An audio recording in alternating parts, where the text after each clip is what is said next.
হরিপদ সামন্ত জিন্দাবাদ হরিপদ সামন্ত জিন্দাবাদ হরিপদ সামন্ত জিন্দাবাদ হরিপদ সামন্ত জিন্দাবাদ হরিপদ সামন্ত জিন্দাবাদ। তুমি তুবান? হ্যাঁ, নতুন এন্ট্রি। আর আমি কে নিশ্চয়ই বলার দরকার নেই, এরা বলে দিয়েছে। হরিনামটা শুনলাম। হ্যাঁ, ভেতরে চলো, আরো কিছু শোনাবো। এখানে দাঁড়িয়ে শোনান না। সব কথা তো সবার সামনে বলা যায় না। আপনার এই চ্যাংকাদের কাছে তো শুনেছেন কি এই বস্তিতে ঢুকতে গেলে পাসপোর্ট আর ভিসা দুটোই চাই। আছে তো, পাসপোর্ট ভিসা দুটোই আছে। তোরা দাঁড়া। হরিপদ সামন্ত জিন্দাবাদ হরিপদ জিন্দাবাদ হরিপদ বসুন, জিন্দাবাদ হরিপদ সামন্ত বলুন কি বলতে চান। আমার জয়বাবু অবিনাশ মুখার্জি বিরাট ক্ষমতা, হেভি পাওয়ার, পায়খানে তো হাত ঢিল্লিতে।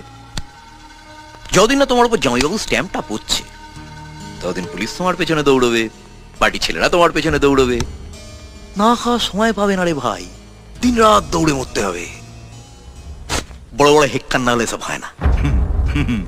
বিরাট হেক্কার। কত কি হতে পারে জানো? ধরো তুমি রাস্তা দিয়ে যাচ্ছ, পেছন থেকে একটা লরি এসে তোমার দিয়ে চলে গেল।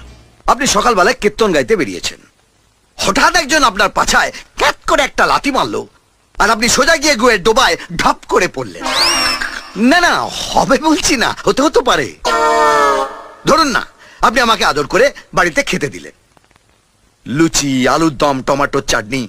আমি লুচি আলুর দমটা খেলাম, কিন্তু টমেটোর চাটনিটা খেলাম না।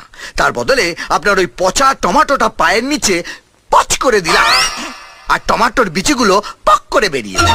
আমার না না, হবে বলছি না, হতেও তো পারে।